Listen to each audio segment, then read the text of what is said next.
Hello everyone, welcome to History Sessions of Grade 8 and today we are discussing chapter number 7. The chapter name is Weavers, Iron Smelters and Factory Owners. This is your 6th session. तो बच्चों हम लोग history का chapter number 7 discuss कर रहे हैं और chapter का नाम है Weavers, Iron Smelters and Factory Owners और ये आपका 6th सेशन है. So let's start with it. तो बच्चों एक बार ब्रीफ रिकैप कर लेते हैं कि लास्ट क्लास में हम लोगों ने क्या क्या कंप्लीट कर लिया था and after that we will continue with our discussion, right? So in our last class we were talking about what happened to the weavers. तो उसके पहले बच्चों हम लोगों ने देखा था about the decline of Indian textiles और इसका डायरेक्ट इंपैक्ट किसके ऊपर था? Obviously, the people who were involved in it, that is the weavers. तो लास्ट क्लास में हमने देखा कि जो ये वीवर्स थे बच्चों, जो कि रूरल एरियाज में रह रहे थे, वो क्या करने लगे? वो धीरे धीरे सिटीज में माइग्रेट करने लगे इन सर्च ऑफ वर्क. और कुछ लोग ऐसे थे जो कि प्लांटेशंस में जाने लगे in South America and African region, right? तो ये सारे इंपॉर्टेंट पॉइंट्स हमने वीवर्स में देखा. फिर हमने देखा था दैट इंडिया में कुछ टाइम बाद क्या होने लगा? That cotton mills started coming up और हमने देखा था that the first cotton mill was set up in Bombay in the year 1854, right? उसके बाद धीरे धीरे हम लोगों ने देखा कि बहुत सारे cotton mills खुलने लगे थे, है ना? हमने अहमदाबाद के रीजन में भी देखा, उसके अलावा कानपुर के रीजन में भी देखा कि धीरे धीरे cotton mills खुल रहे थे and also it led to the requirement of labor. तो जितने भी पुअर पेजेंट्स थे, एग्रीकल्चरल लेबरर्स थे, राइट, जो वीवर्स हुआ करते थे, आर्टिजन्स हुआ करते थे, वो क्या करने लगे? वो धीरे धीरे सिटीज में आने लगे and they started joining these cotton mills. लेकिन अगर हम बात करते हैं about the first decades of the coming up of the cotton mills, तो वहां पे लोगों को काफी प्रॉब्लम फेस करना पड़ा था, है ना? इनको कॉलोनियल गवर्नमेंट से कुछ ज्यादा प्रोटेक्शन नहीं मिला था, जिसके बारे में हम लोगों ने लास्ट क्लास में डिटेल में पढ़ा, राइट? उसके बाद बच्चों हम लोगों ने अपना लास्ट टॉपिक यहाँ पे शुरुआत किया था, that is we were talking about the iron and steel industry. तो जैसे मैंने आपको लास्ट क्लास में बताया था that there were two major industries when we are talking about the history of modern India. तो पहला था हमारा कॉटन टेक्सटाइल इंडस्ट्री और दूसरा था हमारा आयरन एंड स्टील इंडस्ट्री. और जब हम आयरन एंड स्टील इंडस्ट्री की बात कर रहे हैं तो वहां पे जाहिर सी बात है कि हम एक अच्छा एग्जाम्पल लेंगे स्टील इंडस्ट्री के लिए. तो अगर हम एनसीईआरटी बुक की बात करते हैं बच्चों, तो एनसीईआरटी बुक में हमारा ये बेस्ट एग्जाम्पल है, that is the sword of Tipu Sultan. और हमने देखा था कि जो स्वॉर्ड ऑफ टीपू सुल्तान है वो किस चीज से बनाया गया था? That was made from would steel, right? अब हम वुड स्टील के बारे में यहाँ पर डिटेल में पढ़ने वाले हैं. Now let's start our session here. So students, last class में मैंने आपको बताया था कि जो स्वॉर्ड था टीपू सुल्तान का, उसको वुड स्टील से बनाया गया था, है ना? That is the high carbon steel here. Now let's talk about this would steel here. So wood steel, when made into swords, produced a very sharp edge with a flowing water pattern. तो यहाँ पर आप देखो, इस picture को observe करो. ये पूरे पिक्चर में आप देख सकते हो ये जो पैटर्न है, okay? Now this is like water flowing pattern और ये बहुत ही अच्छा पैटर्न हुआ करता था, राइट? और ये इंडिया में कहाँ पे बनाया जाता था? साउथ इंडिया में इसको प्रोड्यूस किया जाता था और इसको यूज किया जाता था इन मेकिंग सॉर्ड्स. और टीपू सुल्तान के स्वॉर्ड में भी इसी वुड स्टील को यूज किया गया था, okay? This pattern came from very small carbon crystals embedded in the iron, okay? अब ये पैटर्न किससे आता था बच्चों? Obviously it was because of the small carbon crystals that was embedded in the iron, okay? अब ये सारे metals ये जो आपस में मिलते थे उसकी वजह से क्या होता था? एक वाटर फ्लोइंग पैटर्न बनता था, right, that enriched the quality of that sword. Now, Francis Buchanan, who toured through Mysore in 1800, a year after Tipu Sultan's death, has left us an account of the technique by which wood steel was produced in many hundreds of smelting furnaces in Mysore. और सबसे ज्यादा आप देखो कि ये जो would steel था बच्चों, कहाँ प्रोड्यूस किया जा रहा था? It was produced in the region that is Mysore. तो एक ट्रैवलर थे जिनका नाम था फ्रांसिस बुचनर। वो 1800 के करीब इंडिया में आए। आप लोगों को ये भी पता होगा कि 1799 में टीपू सुल्तान का डेथ हो गया था, right? So he died while fighting the war against the British.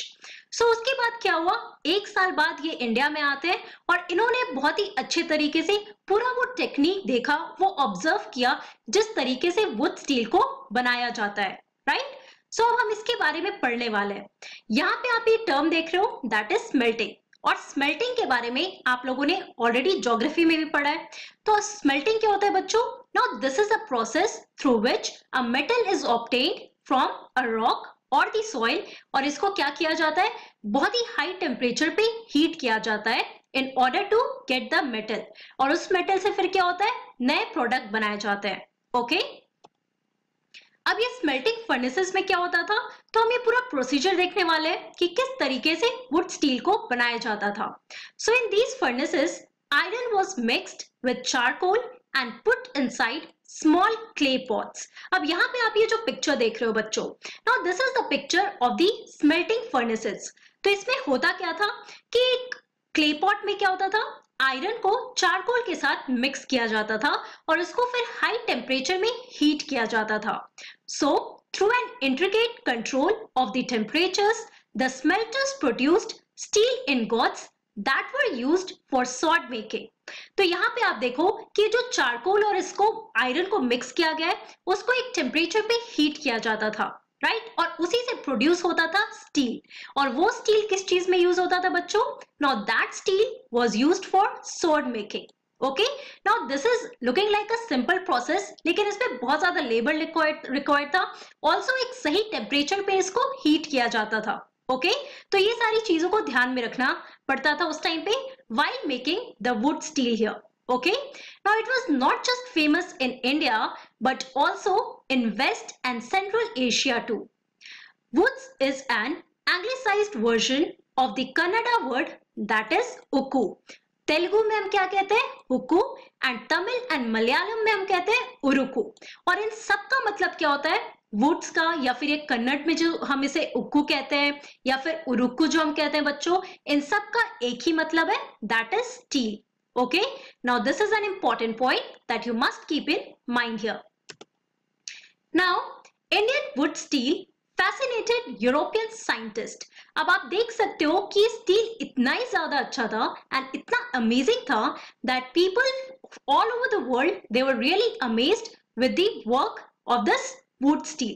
Okay, for example, Michael Faraday, the legendary scientist and discoverer of electricity and electromagnetism, spent 4 years studying the properties of Indian woods. तो आप देख सकते हो, जैसे आप लोगों ने Michael Faraday का नाम सुना होगा, ये बहुत ही बड़े साइंटिस्ट थे जिन्होंने किस चीज का आविष्कार किया था, इलेक्ट्रिसिटी का आविष्कार किया था। उसके अलावा इलेक्ट्रोमैग्नेटिज्म के बारे में बताया था, जिसके बारे में आप सीनियर क्लासेस में जब जाओगे तो पढ़ोगे। ओके, तो इन्होंने भी 4 साल लगाए बच्चों in order to study the properties of Indian woods, कि जो स्टील है इसके क्या क्या प्रॉपर्टीज है उनको समझने में इनको 4 साल लगे, right? However, the wood steel making process, which was so widely known in South India, was completely lost by the mid-19th century.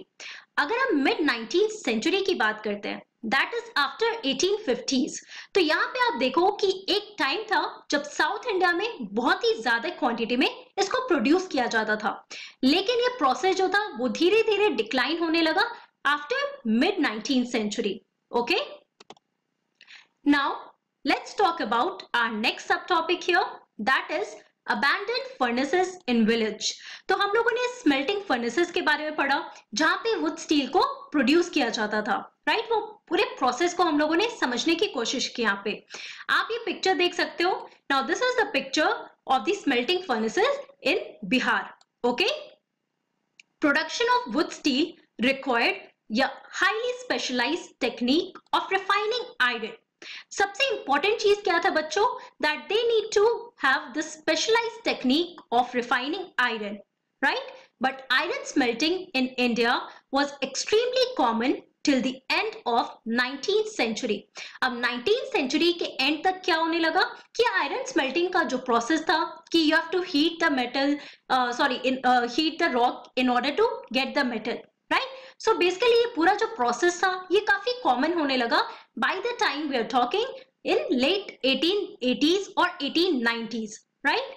So in Bihar and central India in particular, every district had smelters that used local deposits of ore to produce iron, which was widely used for the manufacture of implements and tools of daily use.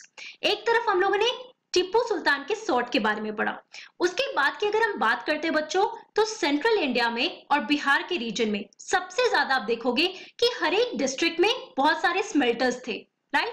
और ये smelters क्या करते थे, अब वहां पे जो भी ओर का रीजन था बच्चों या डिपॉजिट्स ऑफ ओर थे जहां पे भी इनको बहुत ज्यादा मिलता था, तो वहां पे क्या करते थे ये लोग ओर को निकाला करते थे और उसके बाद वहां से आयरन को बनाया करते थे. They used to produce iron that was now used for making a lot of implements and tools that was of daily use.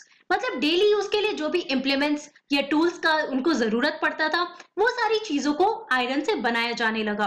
और ये जो पूरा प्रोसेस था स्मेल्टिंग का ये काफी कॉमन होने लगा by the end of 19th century.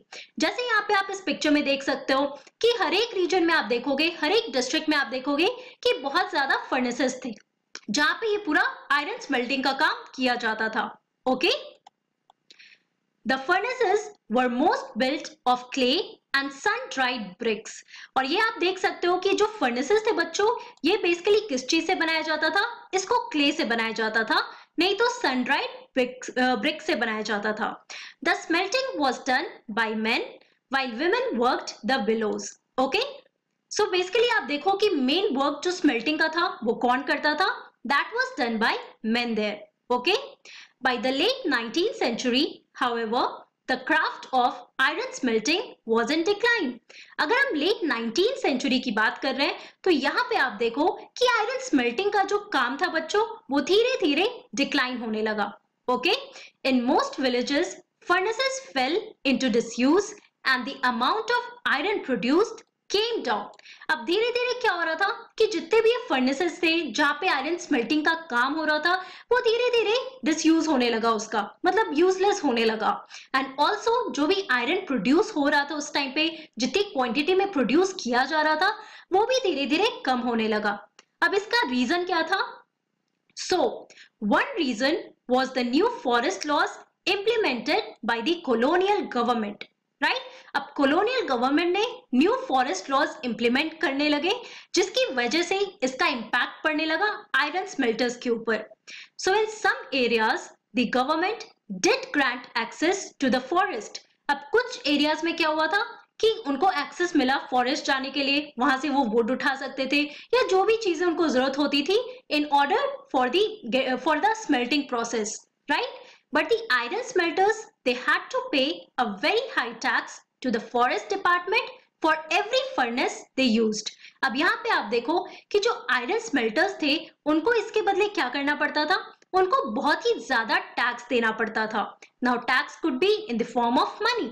So definitely अब ये जो आयरन स्मेल्टर्स थे बच्चों इनके पास बहुत ज्यादा पैसे भी नहीं थे, राइट?